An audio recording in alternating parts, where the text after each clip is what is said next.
एक घर की दीवार से टिकने मात्र से अंबेडकर जी के साथ क्या हुआ। बहुत ज़ोरों से वर्षा हो रही थी, बारिश हो रही थी, बहुत तेज़ तूफान चल रहा था।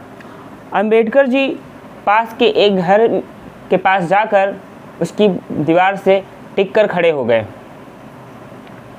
जैसे ही उस घर के अंदर से उस घर में रहने वाली महिला ने देखा, वो बाहर आई और अंबेडकर जी को ज़ोर से पीछे से धक्का देकर कीचड़ में गिरा दिया।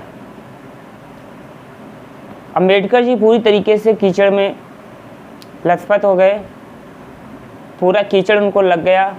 उनकी पुस्तकें कीचड़ में बिखर गई, उनकी सारी पुस्तकें कीचड़ में, पानी में, मिट्टी में मिल गईं। ऐसा क्यों हुआ? क्या कारण है जो उस महिला ने ऐसा किया? उस महिला ने कहा कि तुम अछूत हो, तुम मेरे घर की दीवार से टिक कर खड़े हो गए, तुमने मेरा पूरा घर अछूत कर दिया। ऐसा मानना उस महिला का था। इस वजह से उस महिला ने अंबेडकर जी को इतनी वर्षा में जोरों से धक्का देकर गिरा दिया। साथियों, इसको कहते हैं असली संघर्ष अंबेडकर जी का। आज तो सभी जानते हैं कि छोटी छोटी बातों पर लोग परेशान होने लगते हैं, पर ये था असली संघर्ष। इसके जैसी पता नहीं कितनी, इससे बड़ी बड़ी कितनी समस्याएं आई, लेकिन अंबेडकर जी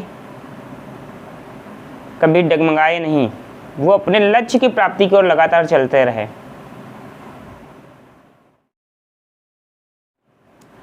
अंबेडकर जी को संस्कृत पढ़ने की इजाज़त क्यों नहीं थी? अंबेडकर जी संस्कृत पढ़ना चाहते थे, लेकिन स्कूल में उनको संस्कृत नहीं लिया दिया गया। उनको संस्कृत लेने से मना कर दिया गया। क्यों?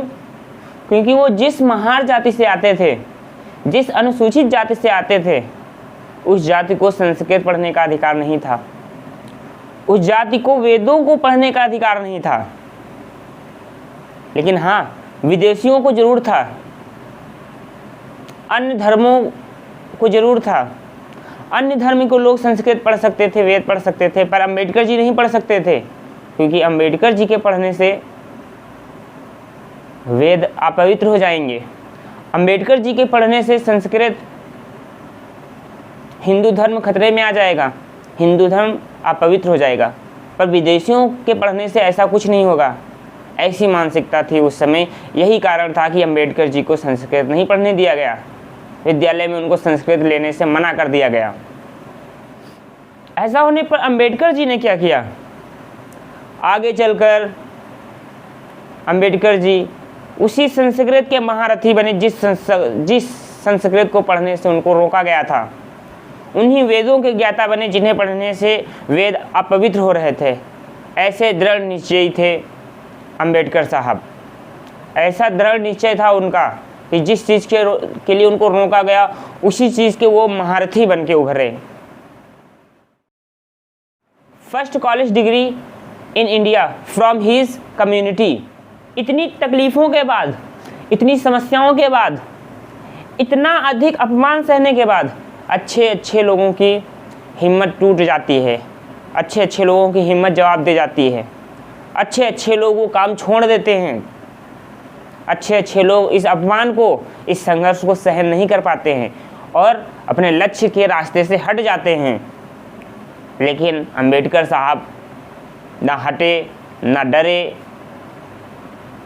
ना उन्होंने अपमान अपना समझा।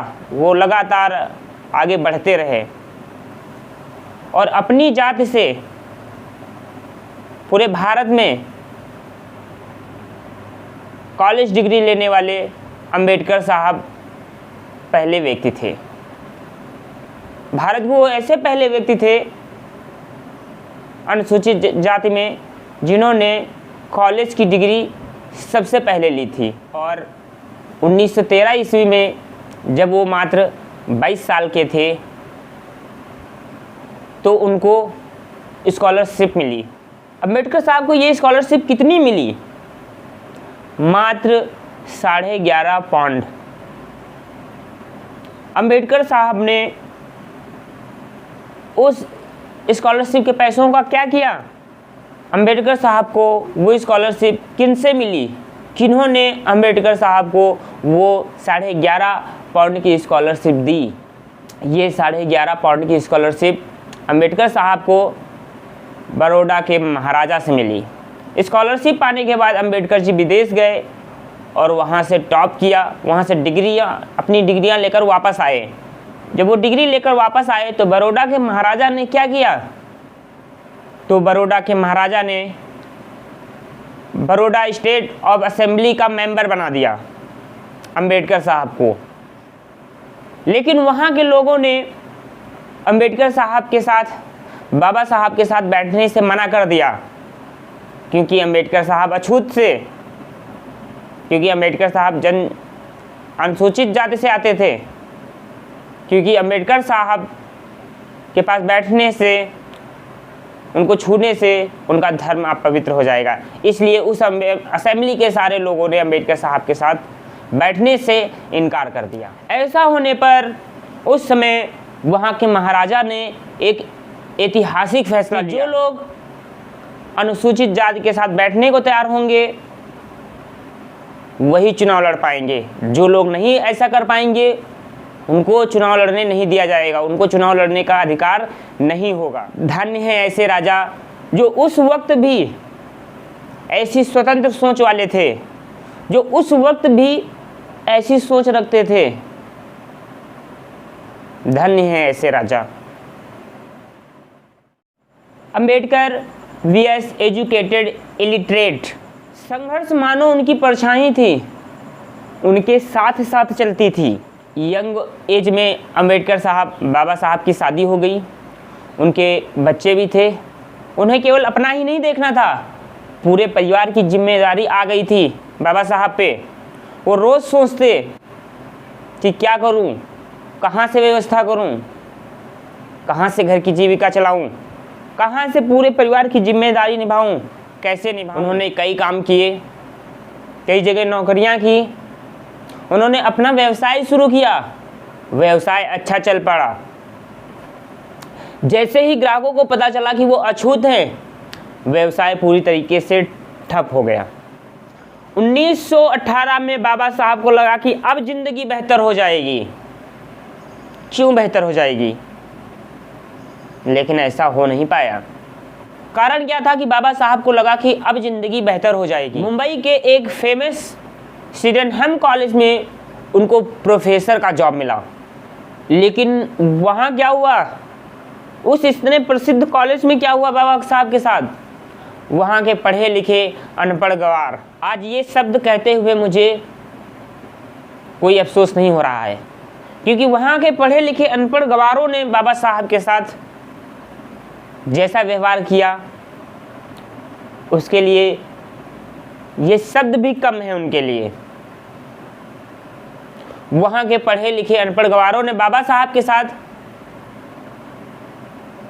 पानी का जग साझा करने से मना कर दिया, ये कहते हुए कि अगर हम आपके साथ पानी का जग साझा करेंगे तो वो अपवित्र हो जाएगा, और उसी जग से अगर हमने वो पानी पिया तो हमारा भी धर्म अपवित्र हो जाएगा। ये कहते हुए उन्होंने बाबा साहब को पानी का जग देने से मना कर दिया, पानी साझा करने से मना कर दिया।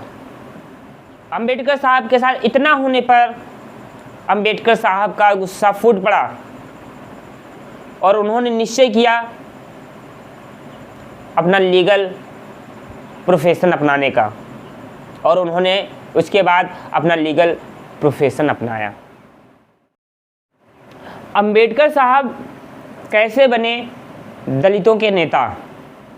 साथियों, जो महत्व महात्मा गांधी जी के जीवन में दांडी यात्रा का है, वही महत्व बाबा साहब के जीवन में महासत्याग्रह का है।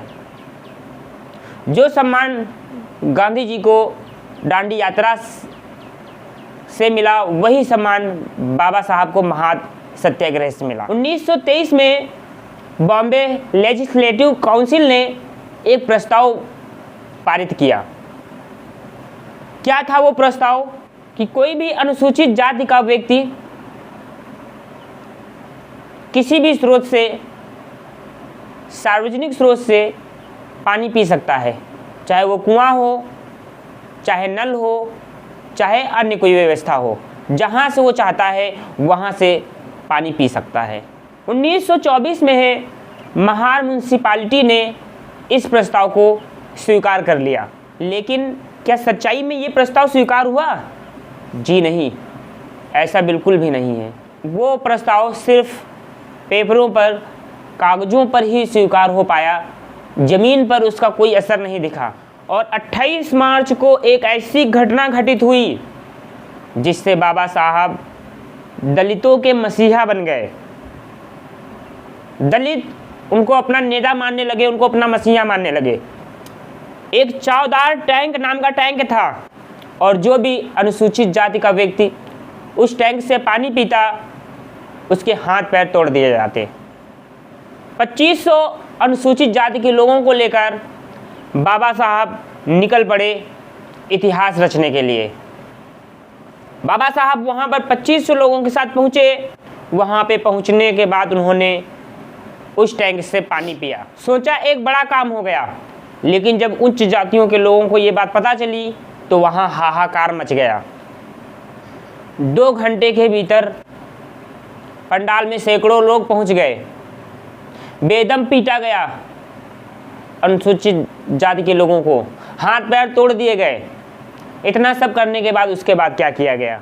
उस टैंक के शुद्धिकरण के लिए हवन किया गया। मानो उस टैंक को किसने छू लिया हो, मानो उस टैंक में क्या हो गया हो। सैकड़ों लोगों की भीड़ ने मिलकर वहाँ पर उस टैंक का हवन किया। इतनी डिसगस्टिंग, इतनी खराब, इतनी घिनौनी घटना थी वो कि बाबा साहब उस घटना से विचलित हो गए। उस दिन बाबा साहब ने इस पूरी व्यवस्था को बदलने का निर्णय ले डाला। बाबा साहब को लग रहा था कि उन्होंने उस टैंक से पानी पिया तो एक बड़ा काम हो गया, लेकिन बाबा साहब ने जैसा सोचा था उसके बिल्कुल विपरीत हुआ।